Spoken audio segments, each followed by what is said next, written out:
بسم اللہ الرحمن الرحیم۔ السلام علیکم۔ قوم سبا پر اللہ تعالیٰ کے عذاب کا واقعہ۔ اہل سرسار کی ایک قوم جسے قوم سبا بھی کہا جاتا ہے، اللہ تعالیٰ کی بے شمار نعمتوں کے اندر زندگی گزار رہی تھی۔ یہ قوم ایک عظیم تہذیب و تمدن کی مالک تھی۔ حضرت داؤد علیہ السلام اور حضرت سلیمان علیہ السلام کی باعظمت حکومتوں کے بعد ان کی حکومت زبان زد خاص و عام تھی۔ کہا جاتا ہے کہ یہ لوگ گندم کے مغز سے آٹا پیس کر روٹیاں پکاتے تھے، لیکن اس کے برعکس وہ اس قدر اسراف کرنے والے اور ناشکرے تھے کہ انہی روٹیوں کے ساتھ بچوں کا پخانہ صاف کرتے تھے۔ بعض ازاں ان آلودہ روٹیوں کو اکٹھا کرنے سے ایک پہاڑ بن چکا تھا۔ پھر ایک صالح شخص نے وہاں سے گزرتے ہوئے ایک عورت کو دیکھا جو روٹی کے ساتھ اپنے بچے کے پخانے کے مقام کو صاف کر رہی تھی۔ اس شخص نے عورت سے کہا، تیرے اوپر افسوس، خدا سے ڈر، کہیں ایسا نہ ہو کہ خدا تیرے اوپر عذاب نازل کر دے اور تجھ سے اپنی نعمت چھین لے۔ اس عورت نے جواب میں مذاق اڑایا اور مغرورانہ انداز میں کہا، جاؤ جاؤ، گویا کہ تم مجھے بھوک سے ڈرا رہے ہو۔ جب تک سرسار جاری ہے مجھے بھوک سے کسی قسم کا کوئی خوف نہیں ہے۔ کوئی زیادہ عرصہ نہیں گزرا تھا کہ اللہ تعالیٰ نے ان لوگوں پر اپنا غضب ڈھایا۔ پانی جو کہ زندگی کی بنیاد ہے ان لوگوں سے چھین لیا، یہاں تک کہ قحط نازل ہوا۔ بات یہاں تک آ پہنچی کہ ان کی ذخیرہ کی ہوئی تمام غذا ختم ہو گئی۔ آخر کار وہ مجبور ہو گئے کہ انہی آلودہ روٹیوں پر ٹوٹ پڑے جو ان لوگوں نے اکٹھی کر کے پہاڑ کے مانند ڈھیر لگایا ہوا تھا، بلکہ وہاں سے روٹی لینے کے لیے ایک صف لگتی تاکہ ہر کوئی وہاں سے اپنے حصے کی روٹی لے سکے۔ کفران نعمت، قحط اور ان کی بدحالی کے بارے میں متعدد روایات موجود ہیں۔ سورہ نحل میں اللہ تعالیٰ ارشاد فرماتا ہے کہ اللہ نے اس بستی کی بھی مثال بیان کی ہے جو محفوظ اور مطمئن تھی۔ اس کا رزق ہر طرف سے باقاعدہ آ رہا تھا، لیکن اس بستی کے رہنے والوں نے اللہ کی نعمتوں کا انکار کیا تو خدا نے انہیں بھوک اور پیاس کا مزہ چکھایا، صرف ان کے ان اعمال کی بنا پر کہ جو وہ انجام دے رہے تھے۔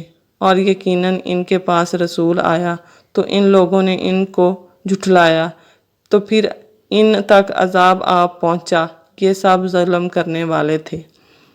اسی قوم سبا کے بارے میں ایک اور واقعہ بیان ہوتا ہے کہ ان لوگوں نے اپنی زراعت کو بہتر طور پر کاشت کرنے کے لیے پانی ذخیرہ کرنے کی خاطر بلک کے دو پہاڑوں کے درمیان ایک بہت بڑا بند مارب تعمیر کیا ہوا تھا۔ سوراخ اور دوسرے پہاڑوں سے گزرا ہوا پانی اس بند میں آ کر وافر مقدار میں جمع ہو جایا کرتا تھا۔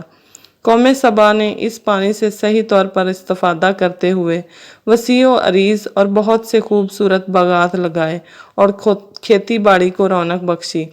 ان باغات کے درختوں کی شاخیں اس قدر پھلوں سے لدی ہوئی تھیں کہ کہتے ہیں کہ اگر کوئی شخص سر پر ٹوکری رکھ کر ان کے نیچے سے گزرتا تو پھل خود بخود ٹوکری میں گرنا شروع ہو جاتے اور قلیل مدت میں ٹوکری تازہ پھلوں سے بھر جاتی۔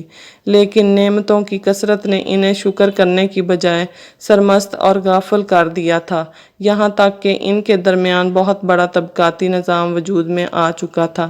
ان میں سے صاحب اقتدار لوگوں نے کمزوروں اور ضعیفوں کا خون چوسنا شروع کر دیا تھا، یہاں تک کہ ان لوگوں نے خدا سے ایک احمقانہ التماس کیا جس کا ذکر انہوں نے اللہ تعالیٰ سے یہ التماس اس لیے کیا تاکہ غریب بے نوا لوگ ان کے ہمراہ سفر نہ کر سکیں۔ ان کی خواہش یہ تھی کہ آبادیوں کے درمیان خشکی ہو اور فاصلہ بہت زیادہ ہو تاکہ تہی دست اور کم آمدنی والے لوگ ان کے ساتھ سفر نہ کر سکیں۔ اللہ تعالیٰ نے ان مغرور پیٹ کے پجاریوں پر اپنا غضب نازل کیا۔ بعض روایتوں کے مطابق ان مغرور لوگوں کی آنکھوں سے دور صحرائی چوہوں نے مارب نامی بند کی دیواروں پر حملہ کر کے انہیں اندر سے کھوکھلا کر دیا۔ ادھر سے بارشیں بہت زیادہ ہوئیں جن کی وجہ سے سیلاب آ گیا اور اس بند میں پانی بہت زیادہ اکٹھا ہو گیا۔ اچانک بند کی دیواریں ٹوٹیں، اس سے ایک بہت بڑا سیلاب آیا جس میں تمام دیہات، آبادیاں، مال مویشی، باغات، کھیتیاں، ان کے محل اور گھر پانی میں غرق ہو کر نابود ہو گئے۔ ان کے باغات اور زراعت میں صرف بیری کے درخت اور کچھ جھاڑیاں بچی تھی۔ کچھ پرندے وہاں سے کوچ کر گئے تھے، جبکہ الوؤں اور کووں نے قوم سبا کے کھنڈرات میں اپنے گھونسلے بنا رکھے تھے۔